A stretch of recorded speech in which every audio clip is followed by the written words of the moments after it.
বাংলার দক্ষিণে এক শান্ত গ্রামের নাম আলীনগর। এই গ্রামের মানুষ খুব ভালো, তারা পরিশ্রমী, তাদের ভিতরে একে অপরের জন্য গভীর মায়া। বাচ্চারা সকালে স্কুলে যায়, সব মিলিয়ে সবাই ভালো। এই গ্রামের চেয়ারম্যান নাম তার রফিক চৌধুরী, সে তার লাভের জন্য সবকিছু করতে পারে। রফিক চৌধুরী ধনী, ক্ষমতাবান, কিন্তু নিষ্ঠুর।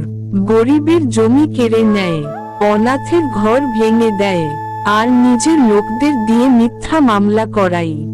গ্রামবাসীরা তার ভয়ে মুখ খোলে না। সুধার যে জমিটা, এটা তো অনেক বড় রে, ভালো ফসল হয় শুনেছি। সুধাকে বল আমি কিছু টাকা দেব, ও যেন জমিটা আমার নামে লিখে দেয়, না হলে কিন্তু ওর খবর আছে। আপনার নাম শুনলে ও ভয়ে এমনিতেই দিয়ে দিবে। উকিল সাহেব, চেয়ারম্যান সাহেব বলেছেন কাগজটাকে হয়ে গেছে। উকিল বলেছে আপনার কাগজ নাকি হয়ে গেছে, কাল বাড়িতে নিয়ে আসবে। গভীর রাতে একটা বাঘ এসে আর চেয়ারম্যানকে ডাকে।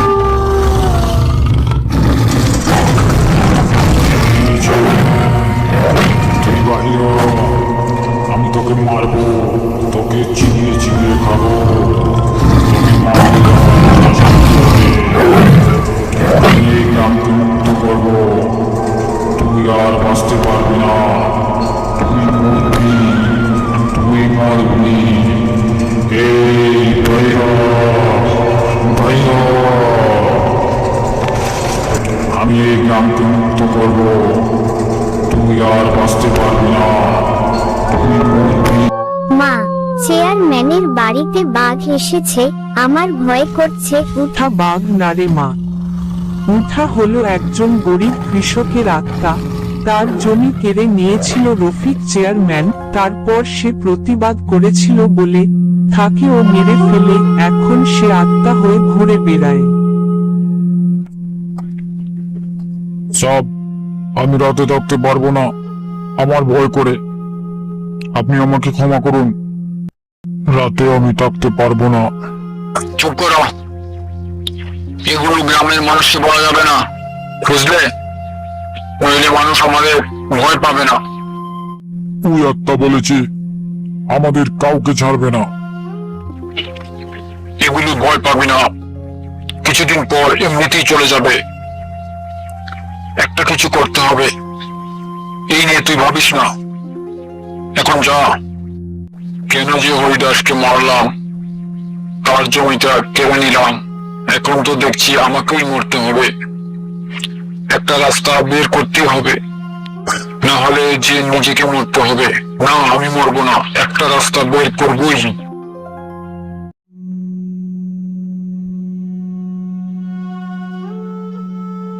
কিরে, এখন তুই স্কুলে যাস না কেন?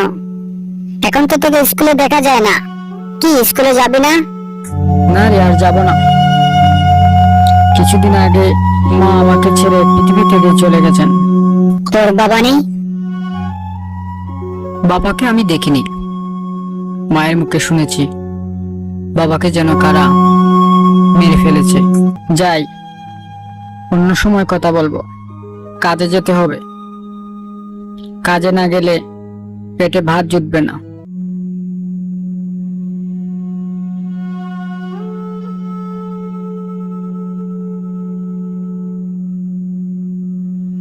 কিছুদিন পর গ্রামে একজন দরবেশ আসে। সাদা সিঁড়ে পোশাক, একটা গাছের নিচে ধ্যানে মগ্ন ছিলেন 2 দিন।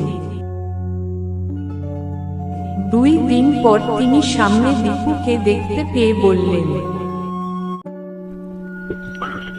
বাবা, তুমি ছোট মানুষ, তোমাকে কি বলবো। বাবা, আজ 2 দিন যাবত আমি তোমাদের গ্রামে এসেছি। আমি সাধু মানুষ, যেখানেই যাই মানুষ আমাকে কিছু না কিছু খেতে দেয়, কিন্তু তোমাদের গ্রামে আজ 2 দিন ধরে আমি কিছুই খাইনি। বাবা, আমার জন্য কি কিছু খাবার জোগাড় করতে পারবে? চলেন আমার বাড়িতে, আমি একা থাকি, এই পৃথিবীতে আমার কেউ নেই, আজ থেকে আমার সাথে আপনি থাকবেন। আমার বাবা থাকলে মনে হয় আপনার মতোই হতো। না করবেন না, চলেন আমার বাড়িতে। আজ থেকে কাজ করে যা টাকা পাবো দুইজন তা দিয়েই সন্তুষ্ট থাকবো। তারপর সাধু লোকটি দীপুর বাড়িতে গেলেন এবং ঘরে যাচ্ছিল তাই দিয়ে তারা খেয়ে নিল।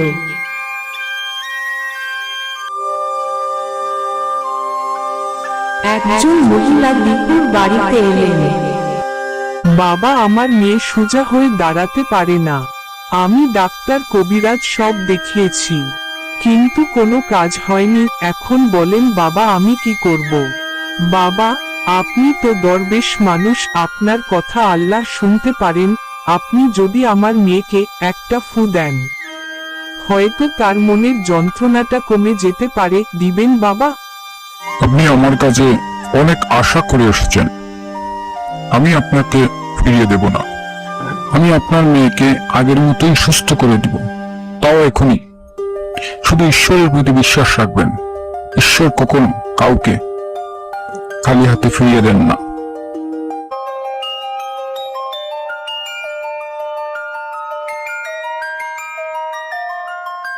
মা, আমার কোনো যন্ত্রণা হচ্ছে না। আমি এখন আগের মতো দৌড়াতে খেলতে পারবো না। আপনি আমার মেয়েকে সুস্থ করেছেন। আপনাকে কি বলে ধন্যবাদ দিব তা আমার ভাষা জানা নেই।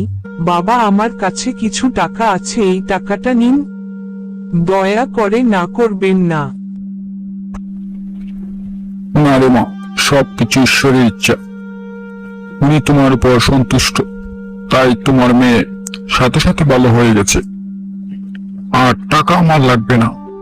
টাকা যদি দিতে হয় তবে আমার এই বাচ্চা ছেলেকে দাও, ওর টাকার দরকার, আমার নয়।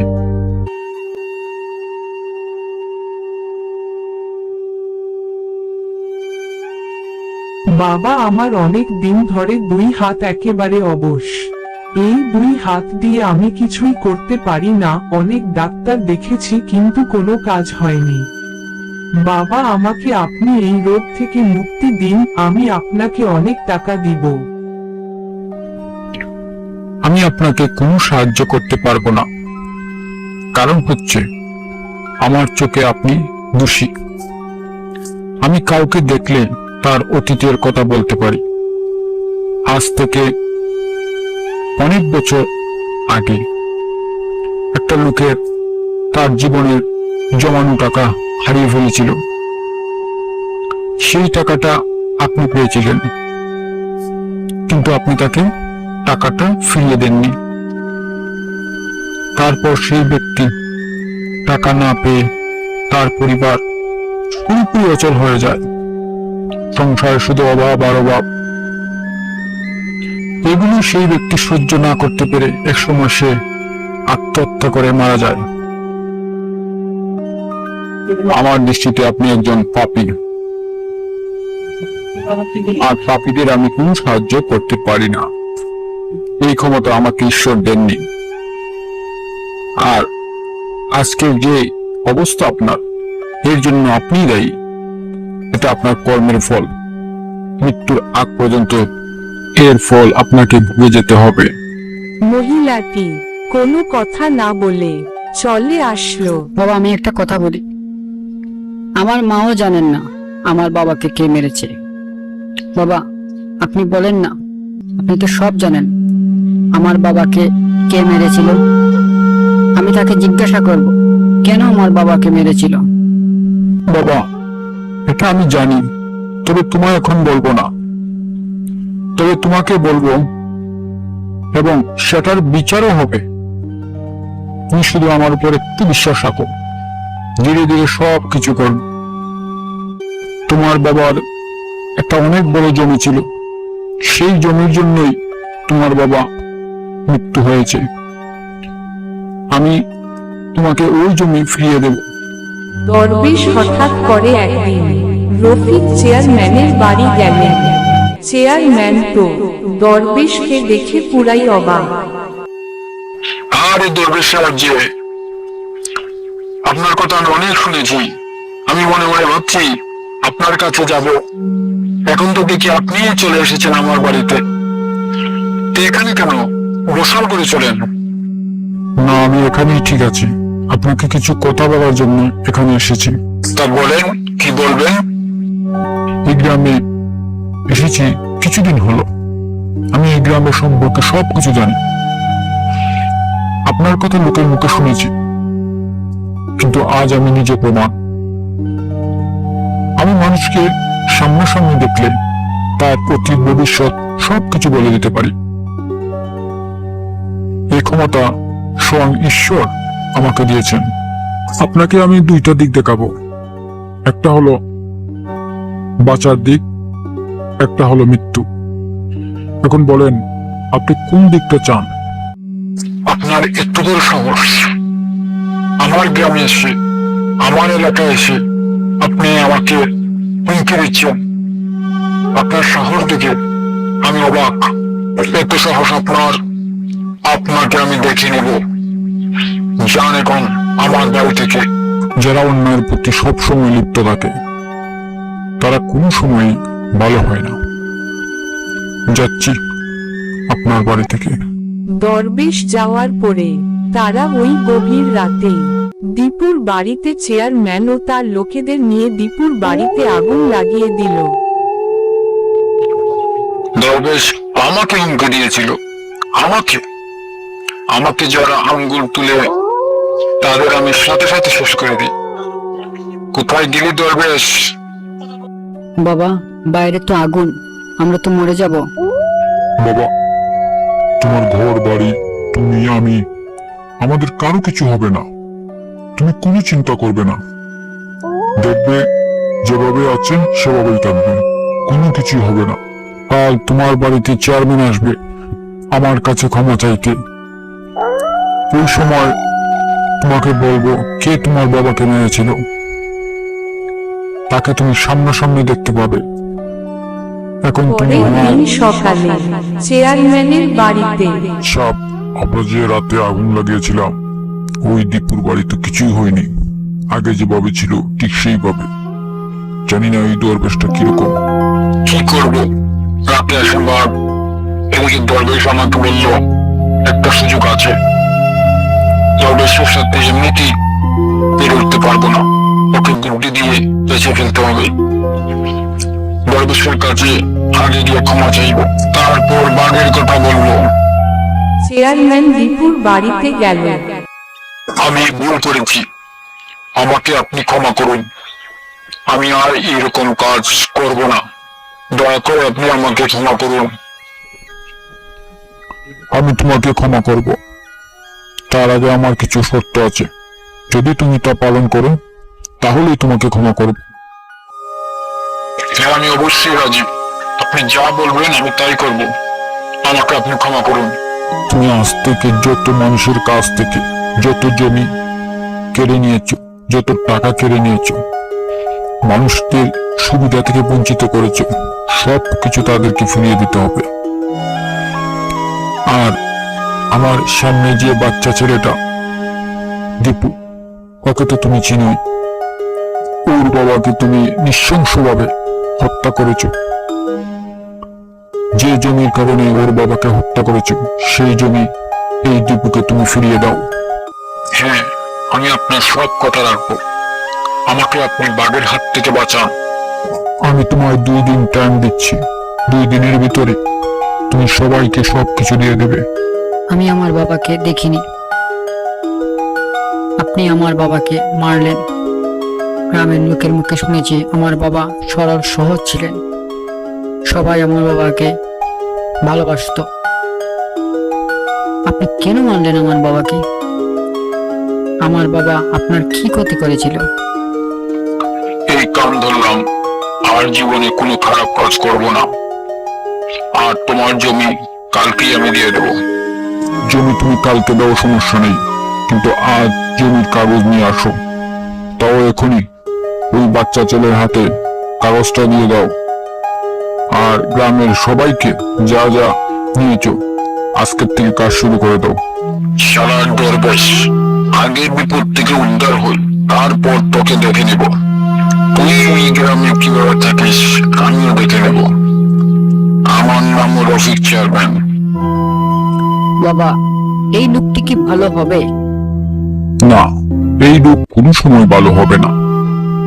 চেয়ারম্যান এখন বিপদে আছে, তাই আমার সব কথা রাখতে শিকার হয়েছে। যখন এই লোকটি বিপদ থেকে উদ্ধার হয়ে যাবে, তারপর তার পূর্বের রূপ ধারণ করবে। এই গ্রামের কাউকেই শান্তিতে থাকতে দেবে না। চেয়ারম্যানের আয়ু আর মাত্র 2 দিন আছে। যে হরিদাসের আত্মা তাকে বাঘ হয়ে মেরে ফেলবে।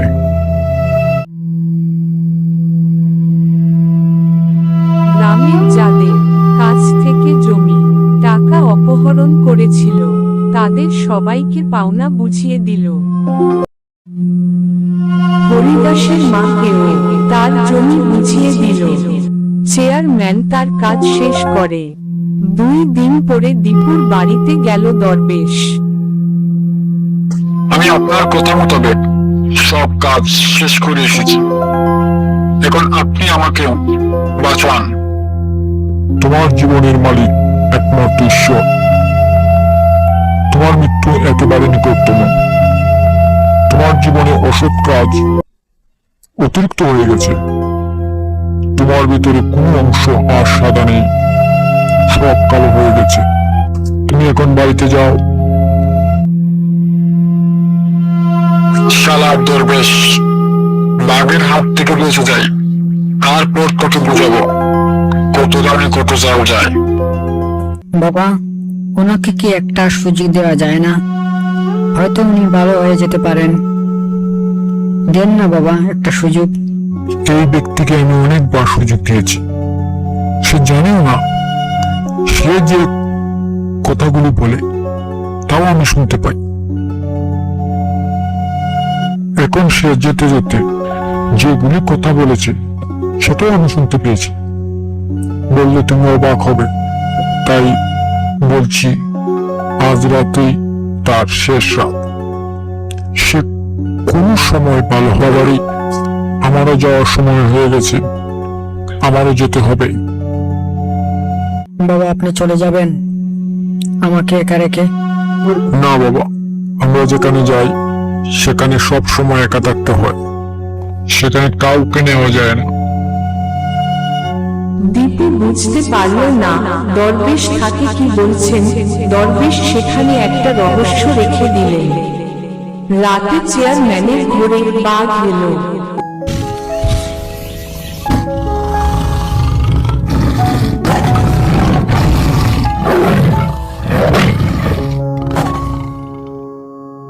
এই চেয়ারম্যান, আজ রাত তো শেষ, তুই আর রক্ষা পাবি না। এই চেয়ারম্যান, তোর মতো খারাপ মানুষ এই পৃথিবীতে থাকতে পারবে না। তুই আর বাঁচবে না, এক্ষুনি মরবি। এখনই তোকে খাবো। সেই হরিদাসের আত্মা বাঘ হয়ে রফিক চেয়ারম্যানকে মেরে ফেলল। পরের দিন চেয়ারম্যানের লাশ বাড়ির সামনে রাখা হলো। গ্রামের অনেকেই দেখতে এলো। গ্রামের মানুষ যে যার মতো কথা বলতে লাগলো।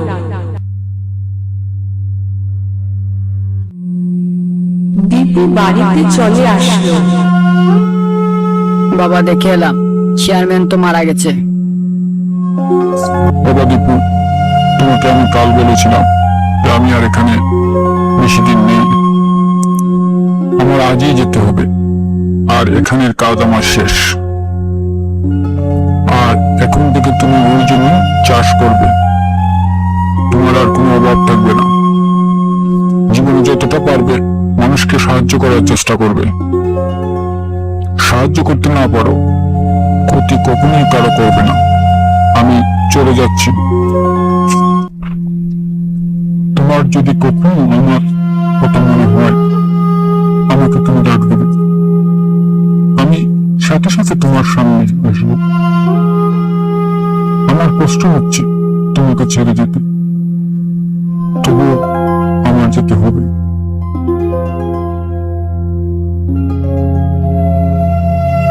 এই গল্পে একটা রহস্য হয়ে গেল। দরবেশ তিনি বললেন না তিনি কে ছিলেন। দ্বিতীয়ত, যারা খারাপ তাদের মানুষ কিছু করতে না পারলেও ঈশ্বর তাদের ঠিকই বিচার করেন। এখানে কোনো সন্দেহ নেই। একটা কথা মনে রাখবে, ঈশ্বরের প্রতি সবসময় বিশ্বাস রাখবে। তিনি কাউকেই ঠকান না।